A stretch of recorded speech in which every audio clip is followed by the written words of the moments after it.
Agora nós vamos falar sobre um assunto que está bem na mídia, um assunto muito atual, que é alienação parental. Conosco a Eunice Schlick, que é advogada, e também a Cristine Tim Lima, que é psicóloga. Esse tema, Eunice e Cristine, está bem em alta mesmo, né? Está sendo tratado, inclusive, na novela das 8, Salve Jorge, pelos personagens Celso e Antônia, que é a Letícia Spiller, né? Isso está acontecendo muito evidente com a filha deles, né, do casal, que, enfim, está sendo colocada, o pai coloca a filha contra a mãe. Contra a mãe. Exatamente. Explica pra gente o que significa, como a gente pode entender, então, a alienação parental.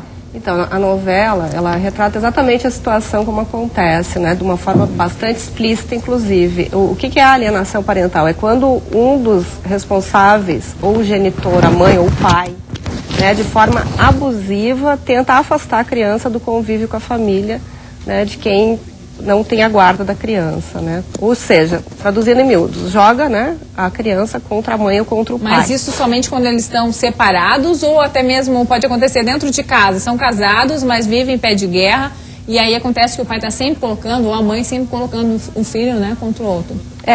Na verdade, a alienação parental se caracteriza quando há um responsável, né? Sim. Quando são casados fica mais difícil ainda, já é difícil para a justiça conseguir constatar que está acontecendo, quiçá, né, quando eles estão no próprio lar. Então, daí já seria mais um crime contra a criança ou adolescente, seria uma outra seara. A alienação, né, ela foi tipificada pela lei, tanto que tem uma lei, né, desde 2010, porque isso acontece com muita frequência em todos os lares, né? Por exemplo, na novela retrata bem, ele fica falando muito mal da mãe, né? Ele distrata e a menina fica evitando querer encontrar a mãe. Então é muito sério isso que acontece. E a criança ou adolescente, eles acabam perdendo a referência, né? Porque pai e mãe é tudo, é uma referência para a criança, não é? Exatamente. Principalmente na fase de desenvolvimento, né, que a criança e o adolescente se encontram. É muito grave essa situação e é muito recorrente também, né, e principalmente em processos de separação, divórcio, onde um dos pais, um dos genitores fica responsável pela criança, pela guarda, e o outro, mesmo sendo uma guarda compartilhada, muitas vezes fica sendo privado do convívio com a criança ou adolescente, ou com as crianças e os adolescentes. Sim. Porque também ocorre, né, quando transfere a briga, o problema para o filho. Pro filho. Eles usam, na verdade, né, um dos genitores vai usar a criança ou adolescente como arma até, para afetar, para atingir o outro cônjuge, né, a outra parte. Tem acontecido muito, né? Não é por acaso que surgiu a lei. Foi uma das que é para poder identificar. Recente, né? É de 2010. Isso.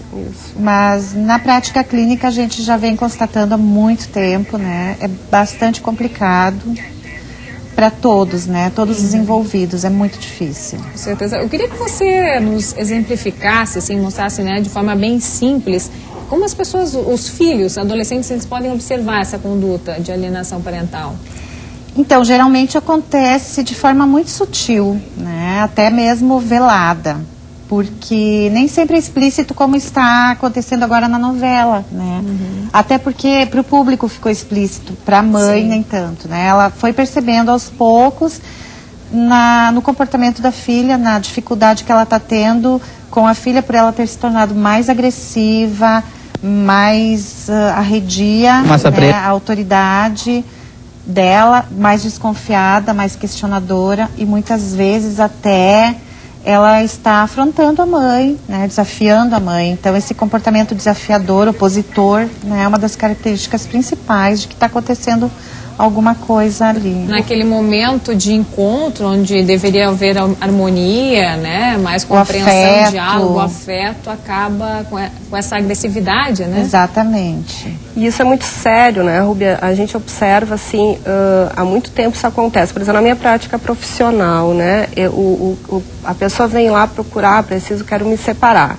Sim. Então, a gente observa que a criança, os filhos eles acabam virando, às vezes, até um objeto, quem fica com quem. Então, porque, principalmente quando não é uma separação pacífica, né?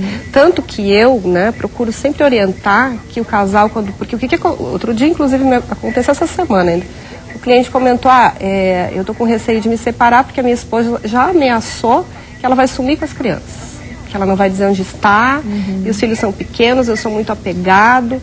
Aí nesse caso você não está pensando nos filhos em momento algum, né? Então, né? Se privando de ter contato, né? E isso que sempre me assustou, né, Rubia, no exercício profissional, assim, o quanto naquele momento a dor da separação, o fato de que, né, tá rompendo a relação, passa por cima dos filhos, né? Então, é muito sério o que acontece, né, em relação, e as consequências disso nessa criança, porque a criança está sentindo tudo que está acontecendo, né? Especialmente quando é uma separação onde uma das partes não gostaria de se separar ou não aceita a separação, ou quando houve uma traição. Então, normalmente são situações bem delicadas que o casal está vivendo e que são colocadas, né, nos filhos. Acontece, Cristina, de quando a criança é do mesmo sexo, né, da parte que está sendo acusada, ou seja, um menino que está vendo a mãe falar muito mal do pai, acusando o pai, né, onde ele perde a referência, ele pode ter mais problemas por isso, ou de repente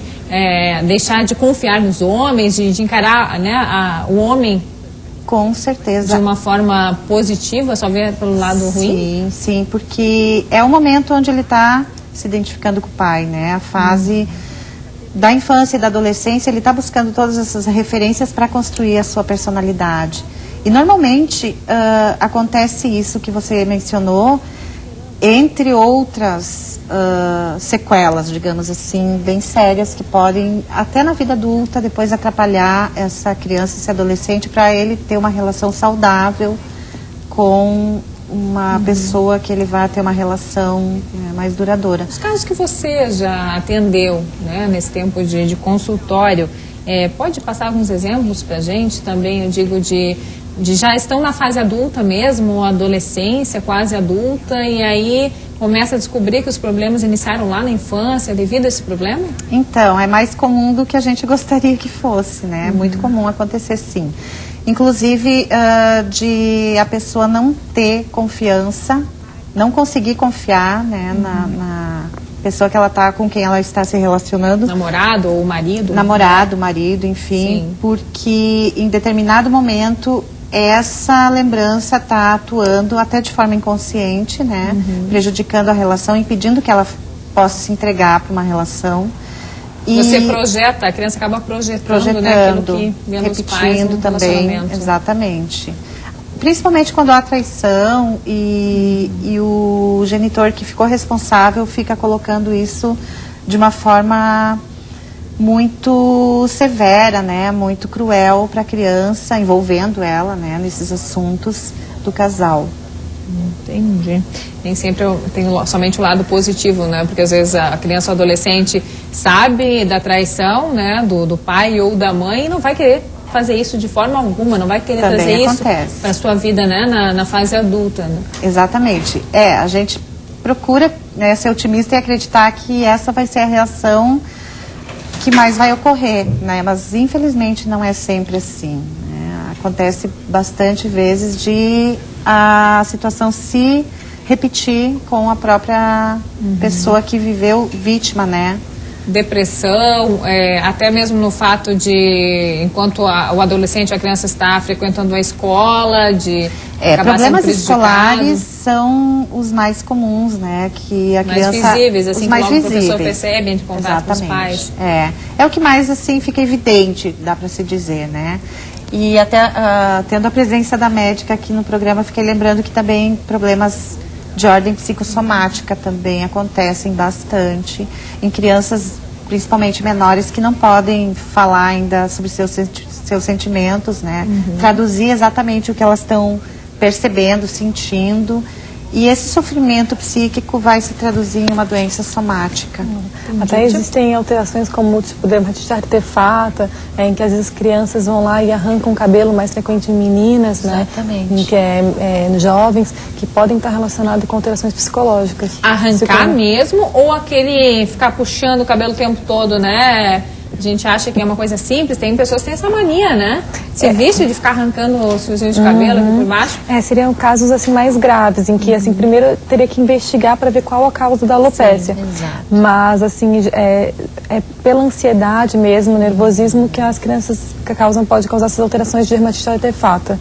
E tem um cunho psicológico, então tem que fazer tratamento, terapia, também acompanhar um psicólogo. Não adianta, né? Tudo caminha junto, né? Exato. A parte física, emocional. Tem situação que o adolescente, quando passa por isso, ele tenta suicídio, né? Ele já, né, numa situação extrema, então, quer dizer, ele não entende o que está acontecendo entre os pais, acha que é ele que está atrapalhando, né? E pensa que tirar a vida vai ser o melhor. Então, isso já é um fato que acontece também. Agora, a última pergunta, porque no próximo bloco a gente volta a falar sobre esse assunto, né? Tem muita coisa ainda para abordar. Quanto mais jovem a criança ou adolescente, melhor? Nem sempre. Porque depende muito da situação que ela está vivenciando, né? Se é uma situação muito grave, de conflito muito evidente entre os pais, quando a criança é menor, fica mais difícil ajudar.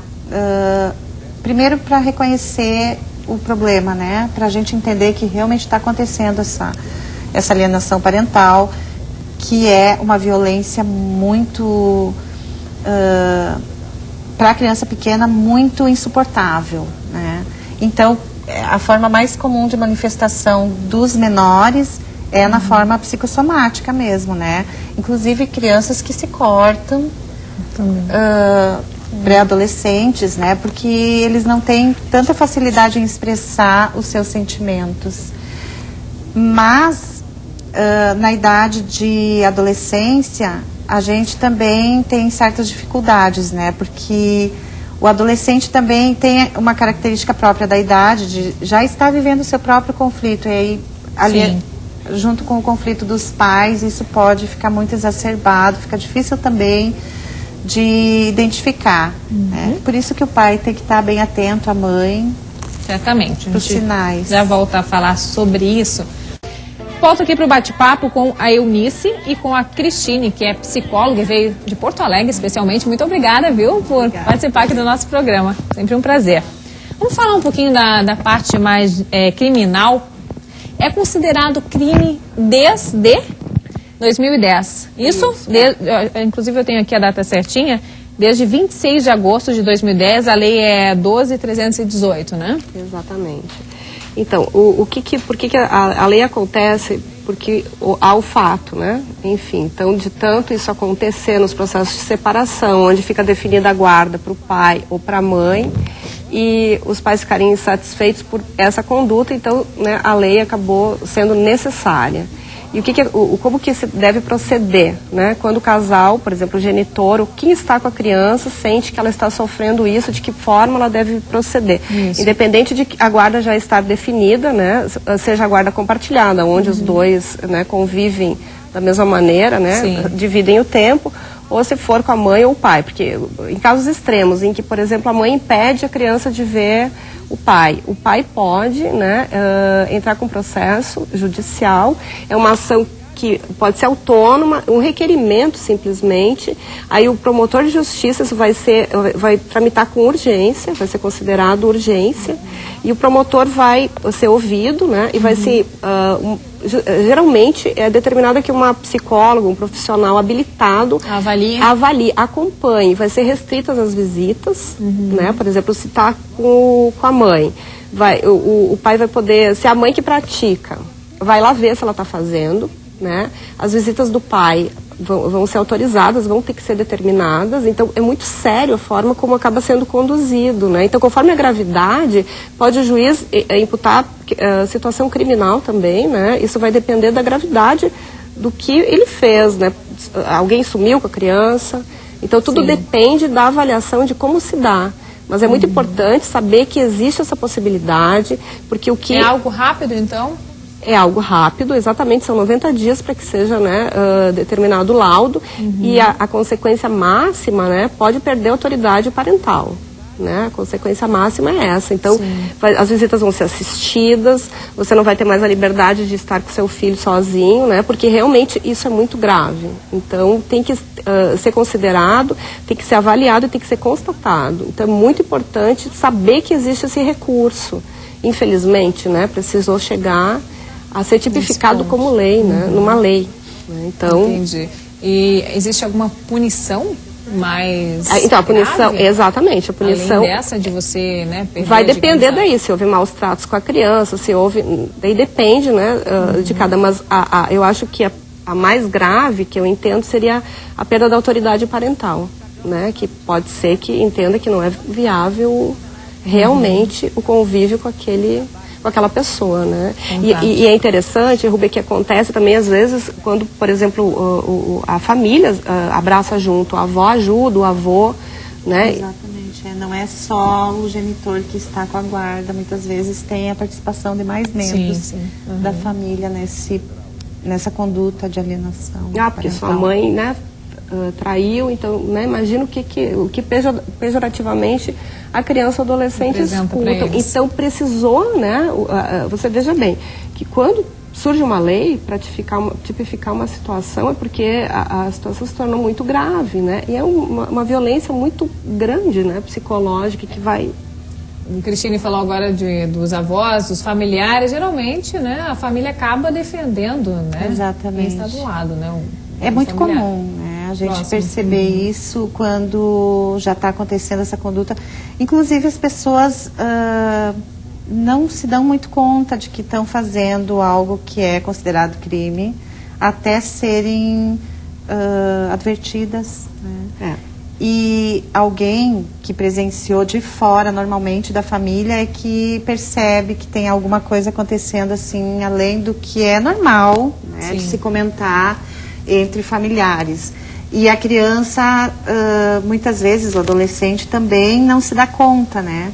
Então, se alguém de fora consegue alertar, muitas vezes até ajuda a diminuir a intensidade disso que está ocorrendo, né? Mas é muito difícil, as pessoas também não gostam de se manifestar. Vamos só voltar um pouquinho, no caso, Eunice e Cristine, da novela Salve Jorge, que a gente tem imagens lá dos personagens do Celso e da Antônia, né? O que acontece com a filha, né? A filha deles, eles têm a guarda compartilhada também, né? Exatamente, eles têm a guarda, o primeiro foi determinado para o pai, depois para a mãe, até eles conseguirem a guarda compartilhada. Ali no caso, né, dá para perceber que a menina já está totalmente envolvida pelo pai, né? Que ele fica falando que a mãe não pode ter namorado de forma alguma. Eu não consigo assistir a novela porque eu estou aqui nesse horário no programa, mas nas férias eu assisti acho que 1 ou 2 vezes e pude perceber que a filha está sempre contra, né, o namorado. Assim. O mais grave é que ele fala que a mãe não gosta dela, né? Também, que a mãe não tem interesse em buscá-la, de estar com ela, porque ele evitava, né, o convívio. Então, no caso deles, na novela, né, do Celso, existe ainda sentimento em relação a ela? Ele faz justamente para atingir a mãe porque gosta? Como é que é essa situação? Exatamente, ele faz para atingir a mãe porque ele não aceitou a separação. Ele tem um comportamento patológico. Isso, né? Exatamente, ele está ainda não aceitando a separação e ele realmente quer atingir a Antônia, né, usando isso, né, a filha contra ela. E ele consegue realmente, porque ele está perturbando bastante a relação da filha com a mãe e dificultando, né, essa relação delas, e a menina já está muito confusa. Então é um exemplo típico assim do que ocorre, que é sutil, né, não chega a ser algo muito explícito, mas está acontecendo no dia a dia deles. E é claro assim que não é regra, mas na maioria dos casos a mãe é mais próxima das crianças, dos filhos, né? E deve ficar totalmente desestruturada, né? Numa situação como essa. Exatamente, ela já está agora, né, num momento assim que ela não sabe mais como lidar com a menina, porque realmente tudo que ela tentou não tem funcionado. E é muito isso que acontece, né? E ela já passou, a menina, ela já passou por um profissional, por uma psicóloga? Não, acho que não. Já teve ajuda de um... Não, me parece que na novela não. E quando eu digo uma ajuda de fora, que eu estava comentando antes, né? Eu acho que até teve na novela a avó, paterna, que embora esteja defendendo o filho, ela alertou ele e observa, né, que ele já está exagerando, já passou da medida, a conduta dele já está sendo prejudicial para a filha. E ela tem alertado ele, mas ele não cedeu. Mas, normalmente, no processo de separação, quem vai fazer o primeiro... A primeira advertência é o advogado, né? Por isso que é tão importante os profissionais, como a doutora Eunice, também estarem atentos para esse tipo de conduta, né? Com certeza. Tanto é, Rubi, que as sentenças, nesse caso, geralmente, inclusive teve uma decisão recente no Tribunal do Rio Grande do Sul, foi para determinar o processo terapêutico, né? Que todos deveriam fazer a terapia. Então, para tentar, né, no primeiro momento... então, veja bem, né, Chico? O bom seria isso, né, do meu ponto de vista, que quando os pais decidirem, claro que geralmente, assim, na maioria dos casos já acontece briga, enfim, quando vê já foi, né, já terminaram. Mas seria preparar a criança, não é mesmo?